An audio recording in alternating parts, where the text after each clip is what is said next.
Oi, pessoal! Hoje a gente vai falar de mecanismos específicos de defesa imunológica. Como a gente viu na aula passada, eles vão ser ativados no momento em que o nosso corpo já não dá conta com aquilo que já possui, que precisa ativar novos mecanismos específicos, mais determinados para aquele tipo de antígeno. Mas antes a gente vai fazer algumas recapitulações importantes do que a gente já viu antes. Recapitulando, no organismo existem mecanismos de defesa naturais que o protegem de agressões impostas por diferentes agentes que entram em contato com suas diferentes estruturas. São sinônimos na imunologia: natural, inato, inespecífico, ou seja, todas essas formas são mecanismos inespecíficos de defesa, o que é natural, o que já está no nosso corpo, o que a gente já consegue fazer sem desencadear mecanismos mais complexos. Recapitulando mais uma vez, quais são os principais componentes do sistema imune inato? A gente tem as células que fazem fagocitose, essas células também tem vários nomes, né? Dependendo do lugar onde ela está, ela tem nomes diferentes. E a gente possui células sentinelas, são as células dendríticas. São células que faziam fagocitose e que conseguem sinalizar a presença de algo estranho no organismo, né? Assim como os mastócitos, a gente tem as células sinalizadoras, né? A gente tem o sistema complemento, que é uma cascata de enzimas com ação microbicida, bastante potente, rapidamente induzível e que inclui, ela pode ser feita de uma forma clássica, de uma forma alternativa ou por marcadores específicos que são liberados pelas células que fazem fagocitose, por exemplo, lectinas. A gente viu que existem citocinas, que são várias substâncias produzidas pelas células que vão circular na circulação sanguínea, que vão estar nos tecidos, nos líquidos dos tecidos. Essas citocinas, elas são pró-inflamatórias, ou seja, elas são secretadas por células sentinelas, elas vão ter função sinalizadora e provocar migração de células para o local de infecção. E eles também vão ser produzidos por células infectadas por vírus, como uma forma de sinalizar um pedido de socorro. Lembrar também que faz parte da célula da resposta inata, da resposta inespecífica, as células natural killer, né? São um tipo de linfócito que é parte desse sistema inato, sendo importante na eliminação de células infectadas por vírus ou células neoplásicas, células que estão tumorais.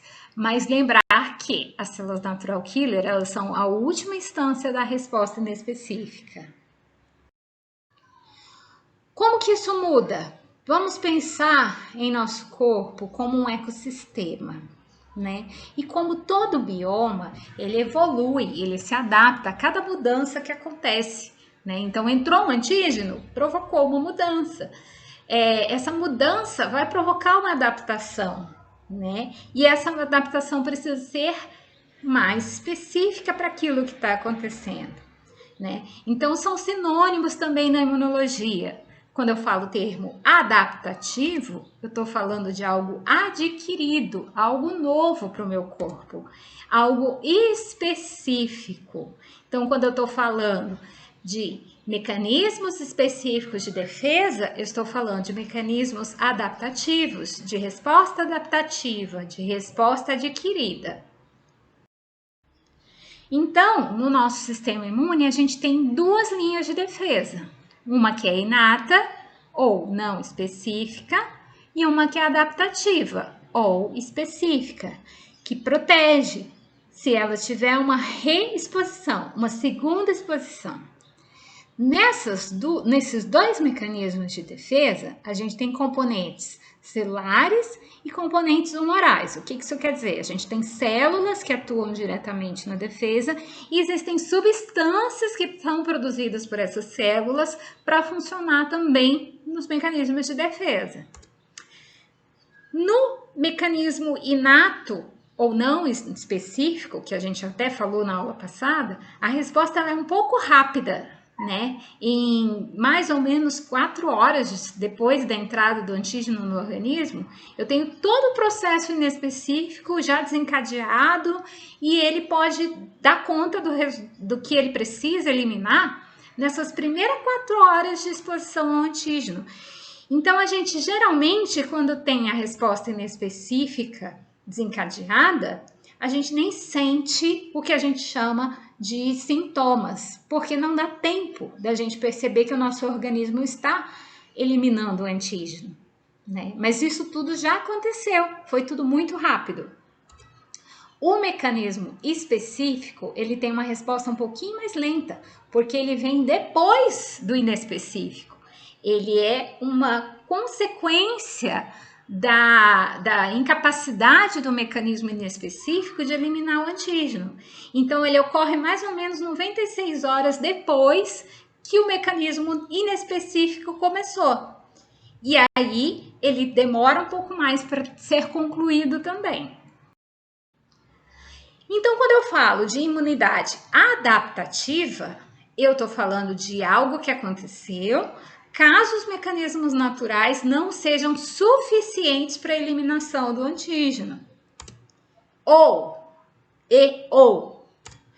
caso exista uma segunda exposição a esse antígeno, por exemplo, eu consegui eliminar o antígeno logo nas primeiras 4 horas, acabou, não aconteceu nada, eu não tive nem sintoma, né? Aí ajuda a gente a entender os casos assintomáticos aí da Covid, né? O sintoma nem aparece porque o corpo foi muito eficiente nos seus mecanismos inespecíficos, mas caso eu tenha uma segunda exposição a esse antígeno, outras células vão entrar em ação, fatores solúveis no plasma e no sangue também vão entrar em ação e eu vou ter uma resposta adaptada, uma resposta bem melhor do que a primeira vez. Lembrar que a imunidade adaptativa, ela é mediada, né, a ponte de ligação entre essas duas são as células dendríticas, são células que fizeram a fagocitose e que agora apresentam o antígeno, né? As células dendríticas são células da nossa imunidade natural, inata, inespecífica, mas elas são também responsáveis por desencadear o processo de adaptação. Elas são especializadas na captura, apresentação dos antígenos. As células dendríticas são a ponte entre os mecanismos inespecíficos e os específicos da imunidade. Então, se a gente pode dizer que o mecanismo inespecífico não deu conta, é a dendrítica que vai desencadear o processo mais específico de defesa, mostrando o resultado da fagocitose, ou o que restou do antígeno. Bom, imunidade adaptativa, ela vai depender de células especializadas e vai depender também da associação de moléculas por elas produzidas. Quais são as células especializadas na imunidade adaptativa? São os linfócitos. Vocês vão descobrir que existe uma infinidade de linfócitos, vários tipos, mas a gente vai tentar trabalhar só com os mais importantes, tá? E quais são as moléculas produzidas? Bom, a gente vai ver, para quem tem aí a curiosidade de assistir o Cells at Work, vai perceber que as principais células atuantes são neutrófilos, linfócitos, macrófagos. Mesmo na adaptação do sistema imune, momento em que entram em ação os linfócitos, as outras células inespecíficas continuam atuando. Não é porque eu estou num mecanismo mais específico de defesa que o inespecífico parou. Ele continua atuando. Os dois mecanismos atuam juntos. Bom, quais são as características da imunidade adaptativa? Especificidade, ou seja, as células que atuam na imunidade já adaptada, específica, eles vão ser específicos, eles vão reconhecer aquele antígeno que já teve contato, que já foi fagocitado, que já foi apresentado para as células dessa imunidade. eles têm uma diversidade muito grande de reconhecimento, ou seja, cada vez que um antígeno entra no meu corpo, cada vez que as células fazem fagocitose, cada vez que essas células apresentam esse antígeno aos linfócitos, eles vão ter a capacidade de reconhecer vários antígenos diferentes ao longo da nossa vida. Isso quer dizer que essas células possuem memória.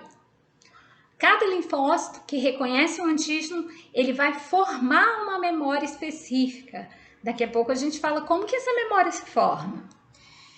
Eles vão ser especializados na sua resposta, já que ele vai reconhecer um antígeno, e para cada antígeno ele vai desempenhar uma resposta diferente. Por isso que é difícil da gente entender uma doença nova, como por exemplo a Covid, porque cada antígeno provoca uma resposta. Cada antígeno vai provocar uma adaptação para o meu corpo. Então, eu não tenho como saber todas as respostas para todos os antígenos. Depende de qual é a resposta que ele está desencadeando para aquele antígeno. Então, ele é muito especializado.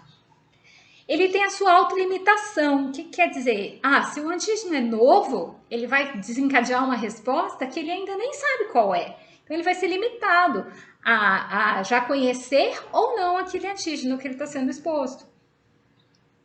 E vai existir uma certa tolerância desses componentes do próprio organismo. Ou seja, tem certas respostas que são tão fortes que o organismo vai dar um jeito de limitar essa resposta.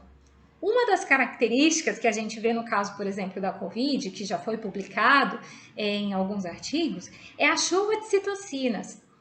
É uma resposta tão intensa, é uma resposta adaptativa para aquele antígeno, que é tão intensa que o organismo precisa achar mecanismos para conter essa resposta muito intensa. Senão, a resposta imunológica pode levar o organismo ao óbito. E quais são os personagens da imunidade adaptativa? Vamos conhecer as células que atuam. Elas são um pouco mais variadas do que no mecanismo inespecífico. Linfócitos B, eles são células produtoras de anticorpos. Lembra que a gente falou da produção de anticorpos? Que o anticorpo funciona como o salzinho da salada? Ou seja, ele favorece a fagocitose? O linfócito B, lá no cells at work, que aparece como uma célula que ele libera essa substância, ele passa anticorpos por toda a superfície do antígeno para favorecer a sua eliminação. E ele atrai também, ele ajuda a ativação de linfócitos T. Os linfócitos T, eles atuam mais diretamente contra o antígeno na sua eliminação, né? Eles destroem o antígeno de uma forma mais direta.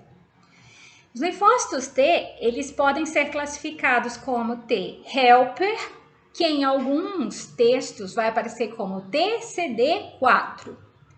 O linfócito T citotóxico, que em alguns textos aparece como TCD8, e o linfócito T auxiliar. O linfócito T auxiliar, como o próprio nome já diz, ele é um auxiliar. Ele apenas vai ativar linfócitos T e linfócitos B. Vou falar um pouquinho mais sobre o T helper e o T citotóxico. Os nomes já dizem muito sobre a sua função. O helper, ele é o que pede socorro, né? Ele vai chamar outros linfócitos T, vai atrair novos linfócitos T, vai aumentar, né, a quantidade de células, vai formar um verdadeiro arsenal, um verdadeiro exército para poder atuar contra o antígeno. E o linfócito T citotóxico, ele vai direto na célula que está comprometida ou direto no antígeno e vai destruir o antígeno. Aqui algumas imagens dos cells at work, para quem teve curiosidade. Linfócitos inativados, linfócitos que foram ativados. E eles são ativados através do linfócito T auxiliar e também pelas células apresentadoras de antígeno. Aqui um esquema do ABAS, que é um dos livros textos que eu recomendo para vocês fazerem a leitura.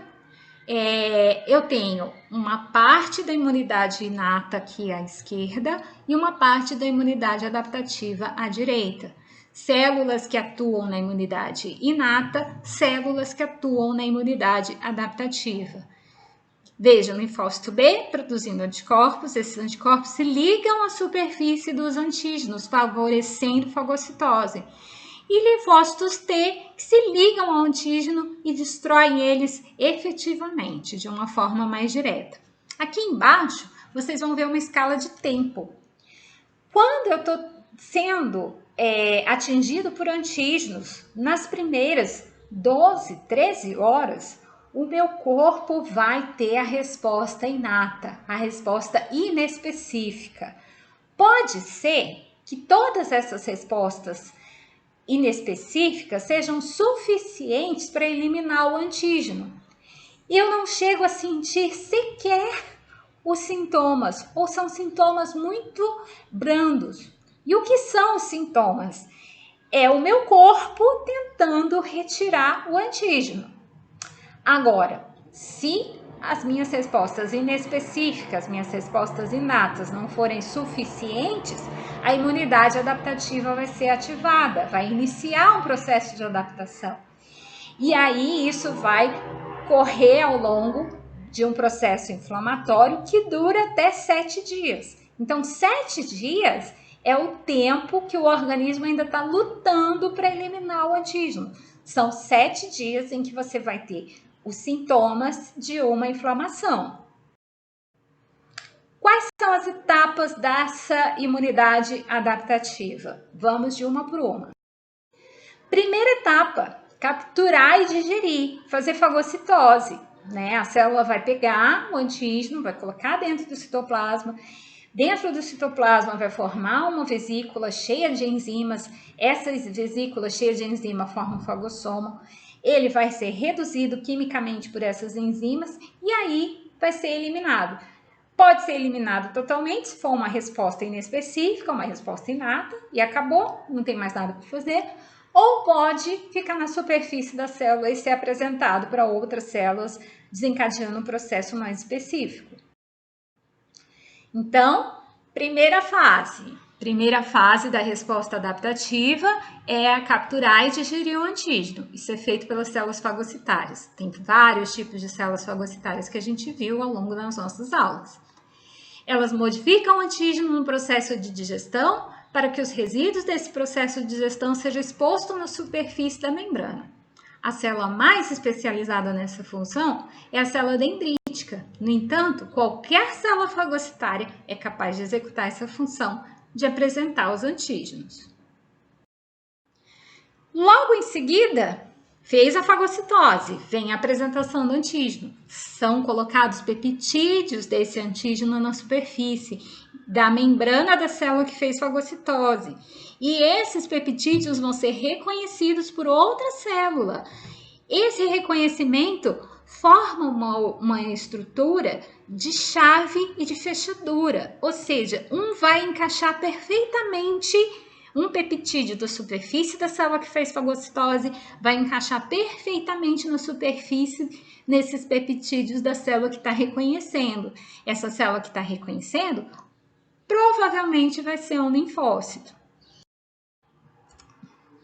Todas as células do nosso corpo possuem mecanismos para reconhecer o que pode ou não pode entrar no seu interior.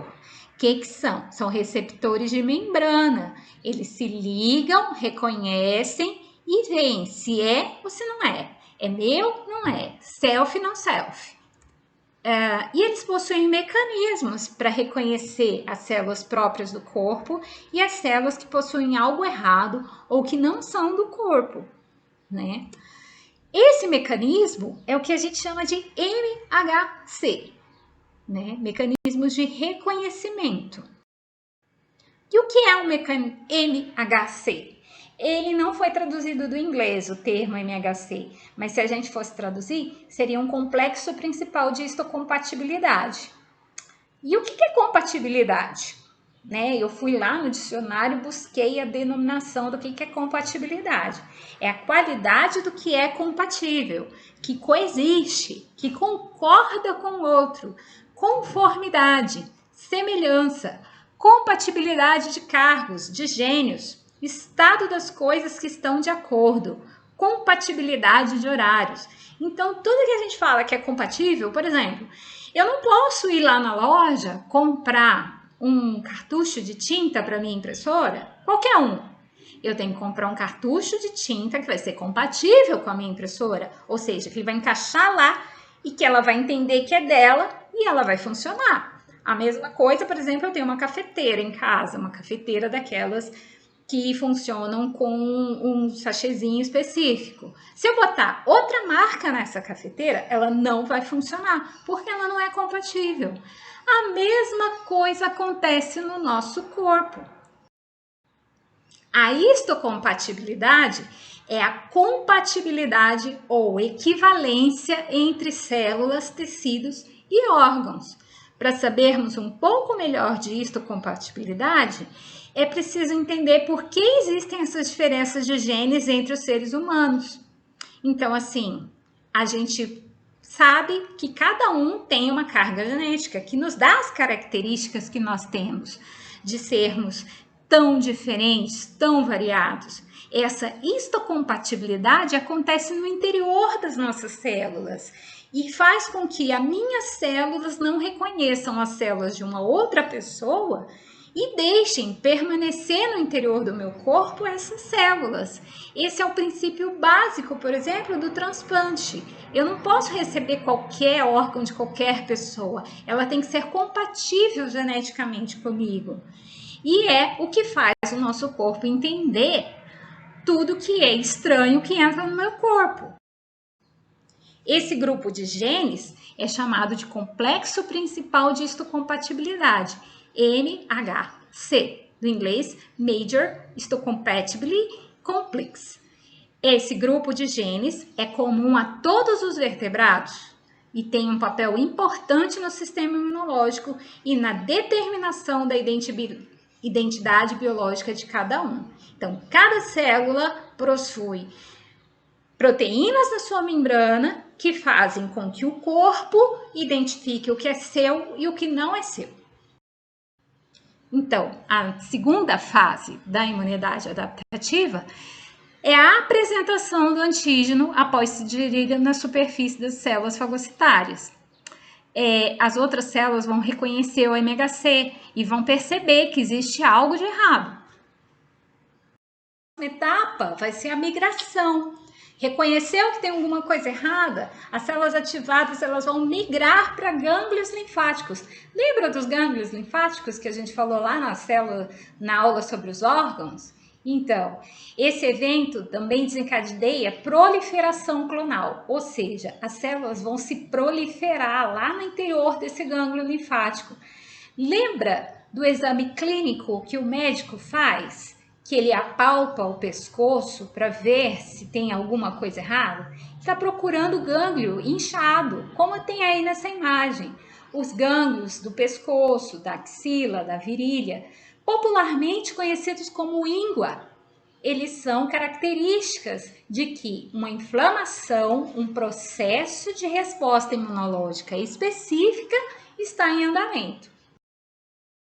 Então, a terceira fase, a terceira etapa da imunidade adaptativa é a migração das células imunocompetentes que reconheceram o antígeno na superfície das células fagocitárias e elas migram principalmente para gânglios linfáticos, mas elas vão migrar também para outros órgãos do sistema linfático, como por exemplo o timo, o baço. A apresentação para os linfócitos. Bom, então a célula foi lá, proliferou. Agora é pegar esses linfócitos que estão proliferados nos gânglios, que estão proliferados no timo e falar, olha aqui, ó, o antígeno é esse. É esse aqui que você tem que atacar. Ele vai ser ativado e ele vai sair em busca desse antígeno. A quarta etapa da imunidade adaptativa é a apresentação aos linfócitos virgens, que estão nos gânglios linfáticos. Eles são conectados a eles os epítopos de membrana das células que migraram, ou seja, aquelas proteínas na superfície que fazem reconhecer que tem algo novo, que tem algo diferente no meu corpo. E trazem informações sobre os antígenos. esses linfócitos virgens vão ser transformados em linfócitos aptos a saírem e combaterem os antígenos. Daí em diante, eles são linfócitos helper ou linfócitos citotóxicos, que a gente vai achar muitos livros com a denominação TCD4 e TCD8. Bom, eles estão prontos, eles estão aptos, então eles vão fazer o reconhecimento e a ativação, ou seja, eles vão reconhecer os antígenos, vão sair destruindo esses antígenos, eles não vão ter piedade, vão diretamente na resposta ao organismo. Na quinta etapa da imunidade adaptativa, os linfócitos helper e citotóxico reconhecem os antígenos, são ativados e conseguem atuar ativamente contra eles. Depois, tá rolando a maior briga, né, dos linfócitos contra os antígenos. Vai acontecer também proliferação, tanto de linfócito T como de linfócito B. Lembrar que o linfócito T atua diretamente contra o antígeno. E o linfócito B vai produzir anticorpos que vão favorecer a fagocitose, o salzinho da salada. Sexta fase ocorre a proliferação desses linfócitos. Alguns autores chamam essa fase de proliferação clonal, pois são muitas células com o mesmo potencial de ataque, formam um verdadeiro exército.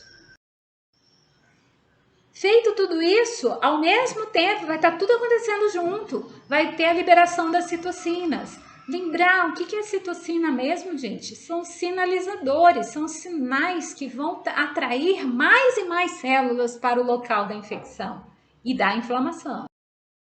A sétima fase da resposta adaptativa, ela vai se caracterizar pela intensa liberação de citocinas. Importante lembrar as funções das citocinas. Regula a duração e a intensidade das respostas específicas. Recruta células efetoras para as áreas onde se desenvolvem respostas e induz a geração e maturação de novas células a partir dos seus precursores. Vai ter o recrutamento de outras células fagocitárias. A inflamação está muito grande e aí vai atrair novas células fagocitárias. Só lembrar lá do Cells Network que tinha outras células que faziam fagocitose, além do linfócito, além do macrófago, além do neutrófilo. Ia ter o basófilo, o eosinófilo, os monócitos, todos eles vão atuar contra a presença dos antígenos, adicionado aos macrófagos, aos linfócitos e aos neutrófilos que já estavam atuando. Na oitava fase, todas as células que fazem fagocitose vão ser recrutadas. É o máximo de atuação contra os antígenos a partir do nosso corpo. Existe, como uma última etapa, a produção de células de memória. O que são essas células de memória? São os linfócitos B, que se proliferaram, são capazes de formar anticorpos, só que agora esses anticorpos são específicos. É como chave e fechadura. É aquela chave que só vai abrir aquela fechadura. É um anticorpo que só vai reconhecer aquele tipo de antígeno que não vai atuar na resposta imunológica. Ele vai ficar guardadinho. Ele vai ficar ali esperando esse antígeno aparecer de novo. Por fim, o nosso corpo vai entrar em mecanismos de homeostasia e reparo, ou seja, vai fechar todos os espaços, todos os tecidos que foram lesionados, vão entrar em ação as plaquetas, fatores de coagulação importantes para reparar os danos que foram causados durante o processo inflamatório. Aqui vocês têm uma síntese de tudo o que aconteceu, desde o reconhecimento do antígeno, a ativação dos linfócitos, a eliminação do antígeno, a diminuição desses antígenos no nosso corpo, levando à homeostasia e, por fim, a memória imunológica, que é uma das principais características da adaptação do sistema imunológico.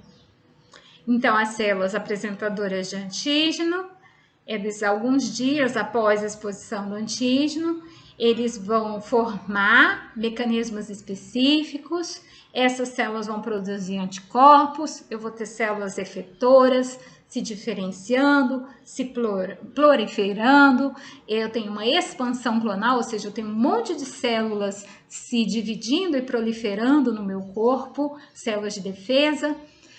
Eu vou ter eliminação dos antígenos, eu tenho uma imunidade humoral, ou seja, a produção de anticorpos, né? E, por fim, essas células que vão estar infectadas, elas podem ser levadas à apoptose e eu vou ter várias células de memória que não vão ser eliminadas, elas vão ficar circulantes esperando uma segunda exposição.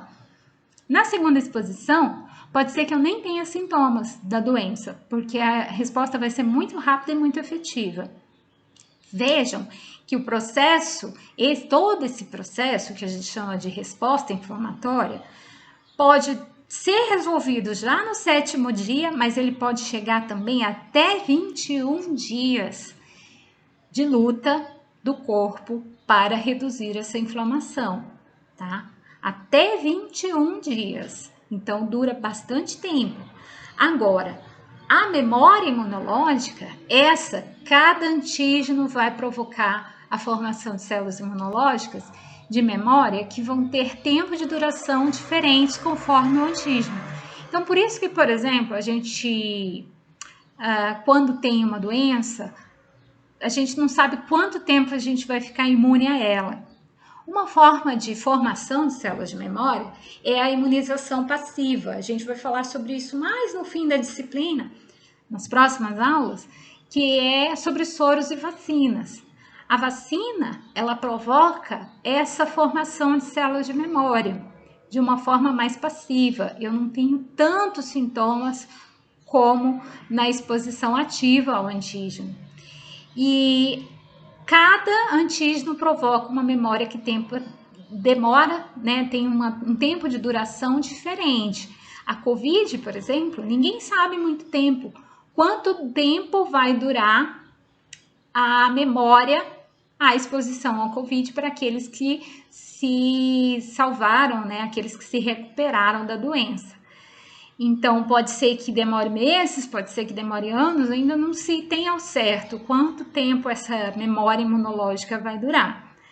Para quem já tomou vacina, existem vacinas que você tem que tomar de 10 em 10 anos. Por quê? Porque depois que passa desse tempo, as células imunológicas de memória, elas já não existem mais, elas têm um tempo de vida, né? E cada célula de memória vai ter um tempo de vida diferente conforme o antígeno ao qual foi exposto. E o que a gente sente enquanto tudo isso acontece, todos esses mecanismos específicos de defesa estão acontecendo? São sintomas de uma inflamação. Quando a gente fala em sintomas de uma doença, não é que o antígeno foi lá e provocou esses sintomas, é porque o corpo, diante de toda essa batalha, tem esses sinais, desencadeia esses sinais que são os sintomas. O que acontece? Eu tenho sinais que são caracterizados pela entrada, né, a lesão do tecido. Eu tenho uma vasodilatação. Essa vasodilatação aconteceu pelas citoquinas que foram liberadas. Isso aumenta o fluxo sanguíneo, provoca calor, aumenta a permeabilidade dos capilares sanguíneos. Isso libera fluido para os tecidos em torno desses capilares. Isso provoca rubor, ou seja, você fica avermelhado naquela região em que está acontecendo a inflamação. Você tem quimiotaxia, ou seja, as células que estão no sangue são atraídas para migrar, né, migração de leucócitos para a zona lesada. Essa migração aumenta o volume de células naquela região que está inflamada, e aí eu tenho edema, né, a formação de inchaço, né? E a resposta sistêmica, né? Eu tenho febre, proliferação de leucócitos, né? E isso provoca dor naquele local, porque eu tenho muita célula proliferando ali, né? E por fim, a gente pode ter até a perda de função daquele órgão durante o processo inflamatório. É o caso, por exemplo, de quem não consegue respirar quando está no processo inflamatório da COVID. O pulmão perdeu a sua função durante o processo de inflamação. Mas não quer dizer que ele pode voltar a funcionar depois.